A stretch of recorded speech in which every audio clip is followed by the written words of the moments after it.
Hello. Hana, the Suburban Witch here, and today we're doing something a little bit different.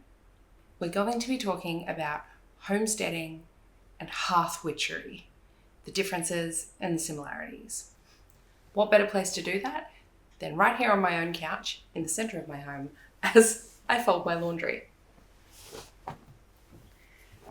Now, I took a month off work in January. This was because it was school holidays here in Australia, the long summer holidays. But it was also medically necessary as we experienced a pregnancy loss. I'm okay talking about it. I'm physically okay. It was rough, but obviously I wasn't working. I was literally on bed rest for 3 weeks. So washing has piled up. Work requirements, filming, things like that, I'm really behind on. So I thought, why not put the two together? And you guys can just watch me fold my clothes. Now, I wanted to talk about this because it's something that I see quite frequently.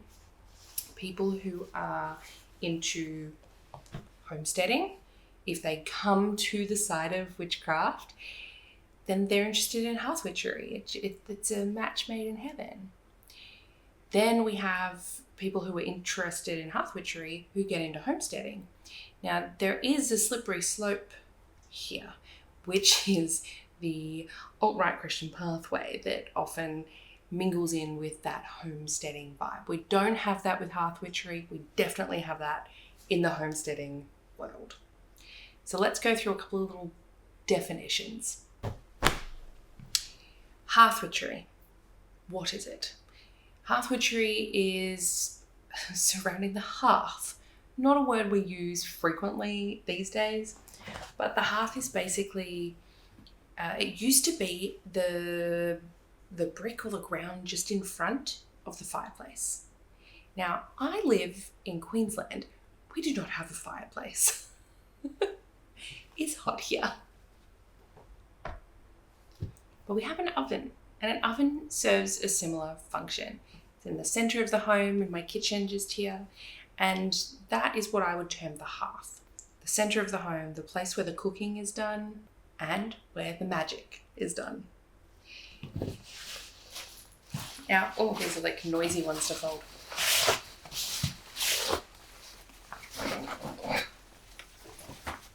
There's a rattly button. Now, hearth witchery is like cozy witchcraft. It's almost like a blend of kitchen witchery meets green witchery meets, I'm missing one. There's another one there. Doesn't matter. Green witchery, kitchen witchery, had a baby, and it was hearth witchery. Or maybe hearth witchery is the mother and had those 2 babies. Doesn't matter. Beside the point. It's cozy. It's home related. And it perfectly blends magic with the mundane. So for example, these are my husband's shorts. These are his comfy lounge around the house shorts. He's going to hate me for this because there's a big freaking hole here. So he can't wear them out of the house, but he loves them to death. So I can fold comfort into them. I can fold like feelings of snuggling up together into the shorts. And I love when we're folding laundry. I actually really like folding laundry. I like laundry in general, but it's like this way that we can fold intentions into it, right? We can add essential oils that go with the vibe we want for the house into the washing machine. Not all washing machines. I'm sure someone's going to be like, actually, look, I do every now and then. Every now and then when someone's been sick, I'm putting a few drops of tea tree oil into the vinegar in my, like, what's that bit called? The center one. It's like the fabric softener section. That's what I do. You can't have big strong scents in this house, so just a couple of drops is good. And that's because tea tree has, really great antimicrobial, antibacterial properties. It's really good, especially if there's been like a cold or something in the house. It's great for that. Speaking of essential oils, diffusing them, incenses, all these things that you do in your home and doing them with intent, with magical intent. That's hearth witchery. When I have people over, I have a white candle that I light at my front door so that when they walk past it, basically it's a way of clearing anything that they bring into the space, right? It's a sort of protective clearing energy thing that I do. That's hearth witchery. When someone's been unwell, under the weather, or going through a hard time, I cook them a meal. And I'm not just cooking them a meal, I am cooking intentions into that meal. Because I'm a witch. So I identify quite strongly with the hearth witchery archetype.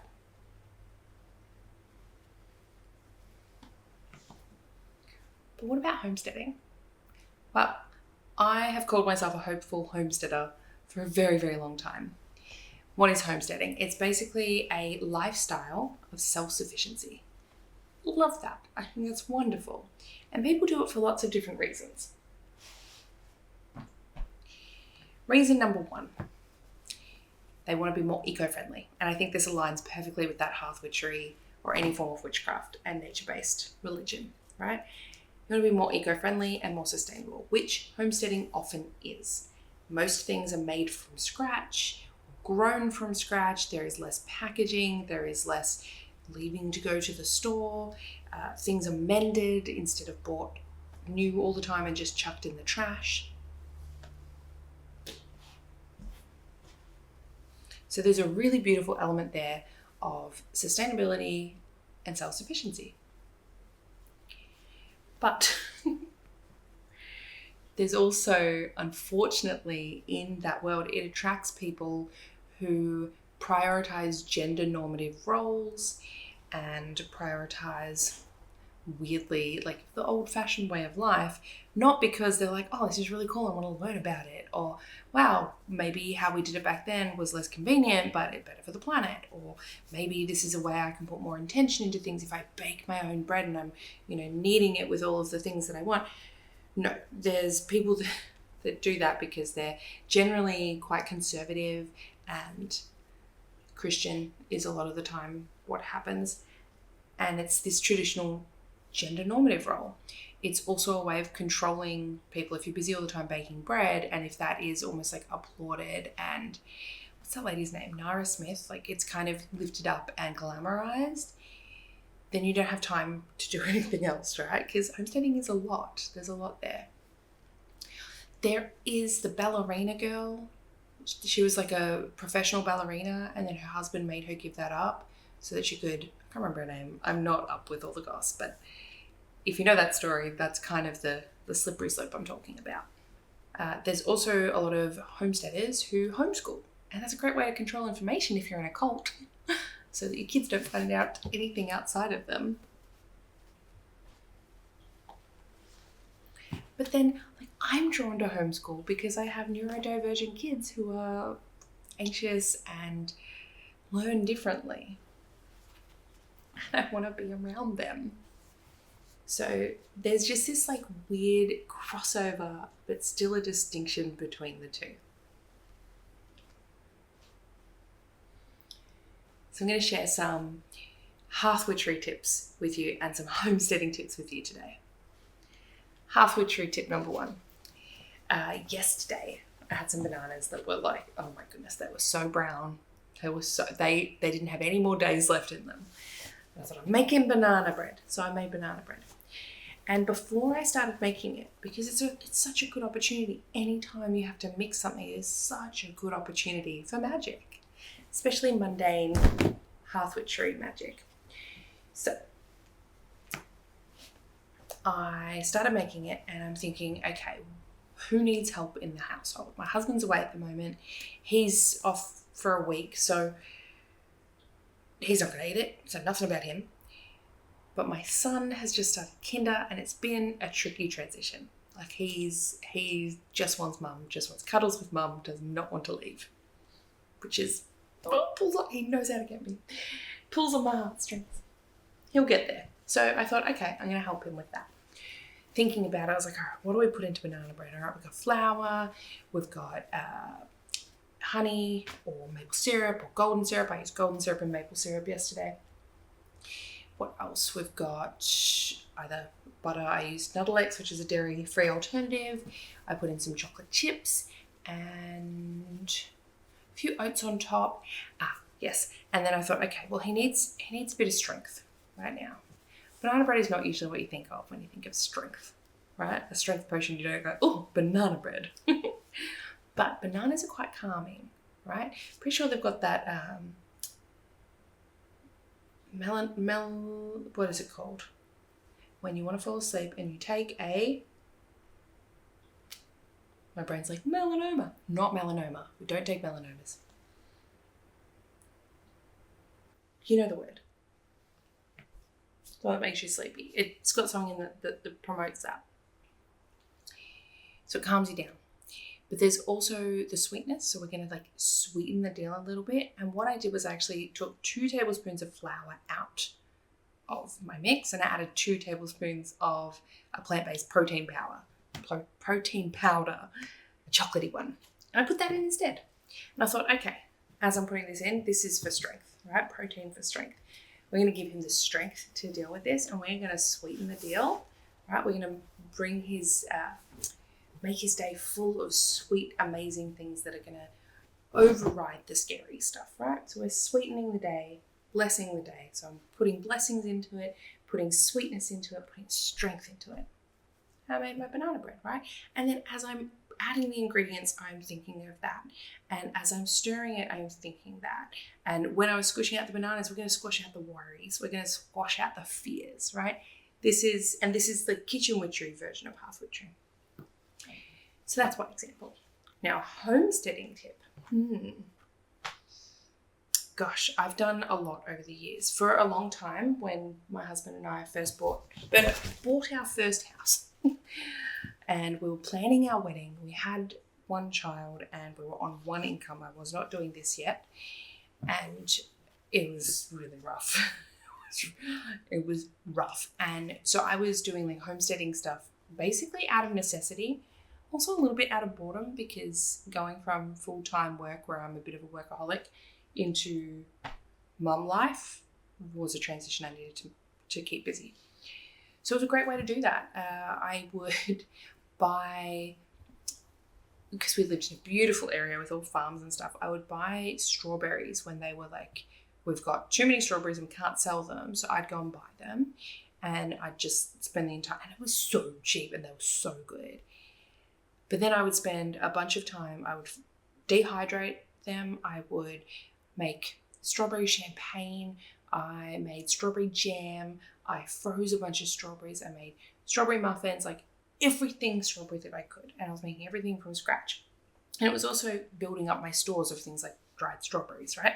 And then, one of the farmers down the road would have too many apples, so they'd sell them really, really cheap. So way cheaper than the supermarkets. So I'd be doing that, right? We also had our own apple tree. We had a few fruit trees. So I was pruning, I was gardening. This is where the green witchery stuff comes in because a lot of the time you're growing your own food. A lot of the time you are using that to reduce your reliance on the stores, reduce your reliance on other stuff. Now, at this time, and the reason I thought this was such a useful video to talk about is because at this time, we've got some crazy politics happening in the world and people are scared. And when they're scared, they often start to look at ways they can become more self-reliant and off the grid or those sorts of things. And homesteading is a really great thing to look into and learn from. And we have to be mindful of that little slippery slope. Or if you are getting into the community, suddenly you might be like, whoa. Why is everyone conservative? This is not the same style of, life that I want. Carve out our own place, really. But Hearth Witchery is this beautiful in between because it's magical and it's homesteady. And you don't have to have a farm to do it. I don't have a farm. I live in the suburbs. I am the suburban witch. I am in the suburbs. We have a very busy road back there. We don't have any animal, we have a cat, but she's like a house cat. We don't have cattle I wouldn't have cattle anyway, but we don't have livestock, chickens, anything like that. We don't have any fruit trees. We do have lily pillies. Lily pillies are an Australian native and you can make lily pilly cordial and what else can you make? can make like a jam, but they're a little bitter. They kind of taste like they should be in a gin. Yes, and they're teeny, teeny, tiny. So I just leave them for the birds. And we have, a couple of pot plants. We have lots of house plants. Beautiful snake plant here. And so I do other stuff, right? There's a lot of food-based stuff because I do like my food. My husband makes sourdough.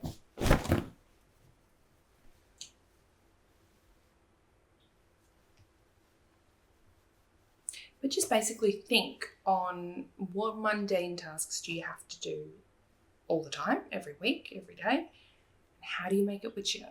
How do you bring that magic into it? And again, it's such a cozy form of witchcraft. It just feels like a warm hug. So if you think of any form of spell, like a soup spell, I don't think I finished that sentence before. When someone's unwell, I'll make them like a batch of food or a batch of soup, and I've put that intention in there, right? I've put it in to be like helping them, supporting them. There are people like, this is more of a green witchery one, but you might have seen it running around online, someone who has a bunch of houseplants and names them after their friends. And if one of the houseplants isn't doing well, they call and check in on the friend. So I'm going to put a challenge out to you today.